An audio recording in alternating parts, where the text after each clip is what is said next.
అందరికీ నమస్కారం.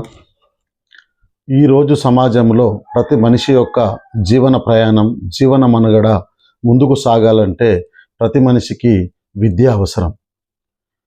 కానీ ఆ విద్య ఇప్పుడు ఎలా తయారైపోయిందంటే చాలా డబ్బులతో కూడిన విద్యగా మారిపోయింది. చాలామంది ఇవాళ మా పిల్లలు బాగా చదువుకొని గొప్పోళ్ళు కావాలనే ఆలోచనతోటి అందరినీ ప్రతి వారు ఇవాళ ప్రైవేట్ పాఠశాలలో వారి యొక్క పిల్లల్ని జాయిన్ చేస్తూ అక్కడ విద్యా బుద్ధులు నేర్పించడం జరుగుతుంది. వాస్తవమే, ఈరోజు ఉన్న పోటీ సమాజంలో ప్రతి వాళ్ళకు మంచి చదువులు రావాలి, బాగా చదువుకోవాలి, మంచి ఇంగ్లీష్ ప్రావీణ్యత ఉండాలి. ఈరోజు ఎక్కడ పోయినా కూడా ఇంగ్లీష్ వస్తేనే మనిషి ముందుకు పోగలడం అనేది ఉన్నది ఆ మాట వాస్తవమే. కానీ ఆ విద్య, ఆ ఇంగ్లీషు ఏమైందంటే ప్రైవేట్ పాఠశాలలోనే మంచి విద్యనిస్తారు, ఇంగ్లీషు మంచి చదువు ఉంటుంది అనేది అందరి లోపలికి వచ్చేసింది. దానివల్ల ఏమైందంటే సరే, అభివృద్ధి చెందిన పట్టణాల్లో ఉన్న ధనికులు కానీ, గ్రామాలలో ఆర్థికంగా ఉన్నవాళ్ళు కానీ గతంలో ప్రైవేట్ పాఠశాలలో పిల్లలను చేర్పించేవారు. మిగతా వాళ్ళంతా కూడా ప్రభుత్వ పాఠశాలలోనే చేర్పించేవారు, అక్కడనే చదువుకున్నారు. అక్కడి నుంచి చాలామంది గొప్పవాళ్ళు కూడా అయినారు. ప్రైవేట్ పాఠశాలలో పిల్లలతో పాటుగా సరిసమానంగా ప్రభుత్వ పాఠశాలలో చదువుతున్న పిల్లలు కూడా వాళ్ళు పెద్దవాళ్ళయ్యారు, గొప్పవాళ్ళయ్యారు, మంచి మంచి ఉన్నత స్థాయికి కూడా వెళ్ళారు. అంటే ఈవెన్ ప్రతి ప్రభుత్వ ఉద్యోగాల్లో కూడా రాణిస్తున్నారు. అట్లా అని ప్రభుత్వ పాఠశాలను కూడా మనం తక్కువగా చూడొద్దు.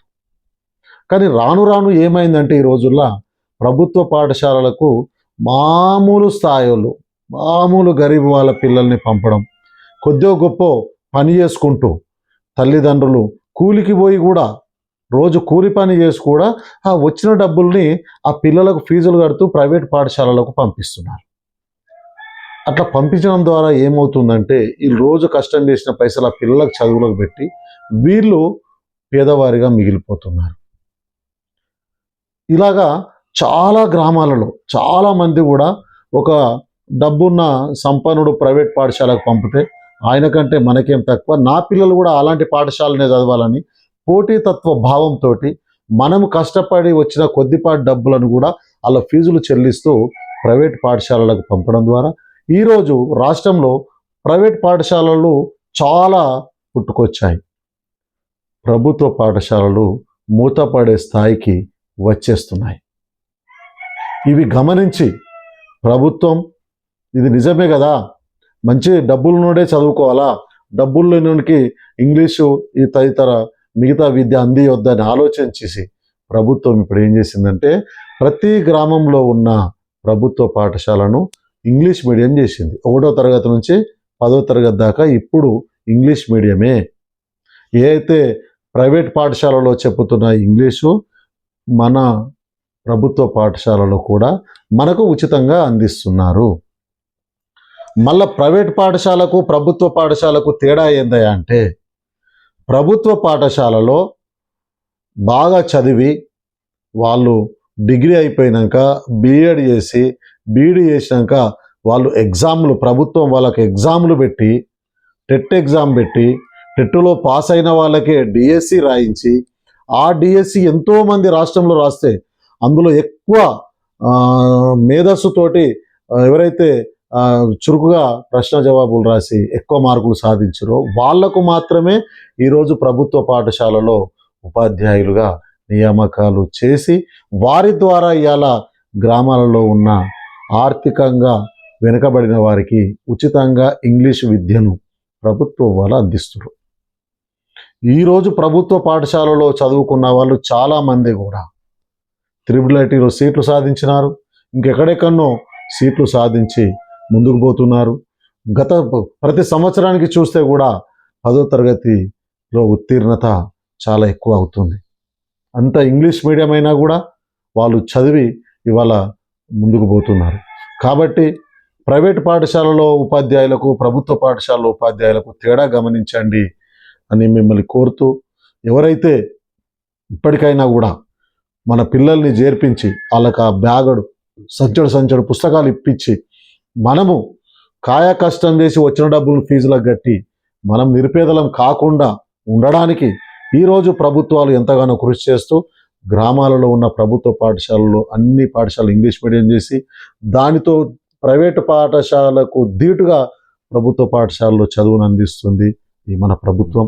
కాబట్టి విఘ్నులైన తల్లిదండ్రులందరికీ నేను కోరుకునేది ఒకటే, ఇప్పటికైనా ఈ రోజుకైనా కూడా ఆలోచన చేసి ప్రైవేటు పాఠశాలలో మనం ఇబ్బంది పెడుతూ పిల్లల్ని చదివించడం కంటే ఎంతో గణనీయంగా అభివృద్ధి చెందుతున్న ప్రభుత్వ పాఠశాలలు, దాంట్లో అనుభవజ్ఞులైన ఉపాధ్యాయులు ఉన్న మన గ్రామంలో ఉన్న ఒక విద్యాలయం అంటే గ్రామంలో దేవాలయంతో సమానం. కాబట్టి మన పిల్లల్ని అలాంటి పాఠశాలలో అందరూ చేర్పించి మంచి విద్యను అందించాలని, మీరు కూడా తల్లిదండ్రులు ఆర్థికంగా ఎదగాలని కోరుకుంటూ, ఇంకోటి ఏంటంటే ముఖ్యంగా మన పిల్లల్ని మన పాఠశాలలో గ్రామంలో వేసినట్టయితే మన పిల్లల బాగోగులు సంరక్షణ అన్నీ మన ముంగట ఉంటుంది. ఉపాధ్యాయులు కూడా గ్రామంలో చూస్తారు. దాంతో పాటుగా మన పిల్లల్ని ఎప్పుడైతే ప్రభుత్వ పాఠశాలలో చేర్పిస్తున్నామో ప్రతి తల్లిదండ్రిని నేను కోరుకుంటున్నాను, ప్రతి తల్లిదండ్రి నెలకొకసారి లేకపోతే 10 నెలలకు ఒకసారి పాఠశాలకు వెళ్ళి మా పిల్లలు ఎలా చదువుతున్నారు, మా పిల్లలకి ఇంకా మేము ఏం చేయాలి, ఇంటి దగ్గర ఏమైనా చదివించాలన్నా చేయాలన్నా అనే ఒక వారి దగ్గర కొన్ని సూచనలు తీసుకోవాలని. ఏదో చాలామంది మా పోరుడు స్కూల్కి పోతున్నట్టే పోతుంటుంది అంతే, సంవత్సరానికి ఒక్కసారి కూడా స్కూల్ ముఖం చూసిన దానికి తల్లిదండ్రులు చేయట్లేదు. కాబట్టి అందుకే గతంలో కూడా ప్రభుత్వాలు కొన్ని పిల్లల తల్లిదండ్రులతో కమిటీలు ఏర్పాటు చేసినారు. ఎందుకంటే పాఠశాల బాగోగులు, విద్యార్థుల చదువు ఎదుగుదల ఎలా ఉంది, ఉపాధ్యాయుల వాళ్ళ పరిసరాలు ఎలా చెబుతున్నారని పర్యవేక్షించడానికి కమిటీలు. కాబట్టి మీకు దయచేసి చెప్తున్నాను, కాయ కష్టం కూలీనాలి చేసుకునే ప్రతి తల్లిదండ్రిని నేను కోరుకుంటున్నా. ఇలా ప్రభుత్వ పాఠశాలలు ప్రైవేట్ పాఠశాలలకు ధీటుగా పనిచేస్తున్నాయి, అక్కడ చదువు చెబుతున్నారు. మనం పిల్లల్నేసి మనం కూడా ఆ పాఠశాలను సందర్శించినట్టయితే ఉపాధ్యాయులు బాగా చెప్తారు, మన పిల్లలు బాగా చదువుతారు, నాణ్యమైన విద్య ఉచితంగా మనం పొందుతాము, ప్రభుత్వం అందిస్తుంది. కాబట్టి మీరందరూ కూడా దయచేసి ప్రైవేటు పాఠశాలలకు పరిగెత్తకుండా మన గ్రామంలో ఉన్న ప్రభుత్వ పాఠశాలలకు మన పిల్లల్ని పంపి పాఠశాలలను గ్రామాలలో కాపాడుకుంటూ నాణ్యమైన విద్యను మన పిల్లలకు వచ్చే విధంగా చూడాలని, దానికి ప్రభుత్వం కూడా బాగా కృషి చేస్తుంది.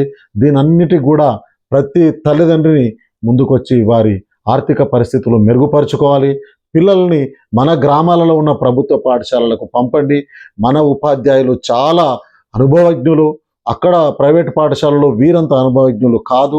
ఇది నేను చెబుతున్నాను. దయచేసి ఇది గమనించి ఈ రోజు నుంచి అయినా ప్రైవేట్ పాఠశాలలకు ఆర్థిక ఇబ్బందులతో పంపుతున్న తల్లిదండ్రులందరూ కూడా వారి పిల్లల్ని వెనక్కి తీసుకొని వారి గ్రామాలలో ఉచిత విద్యకు పంపాలని మిమ్మల్ని అందరినీ కోరుకుంటున్నాను.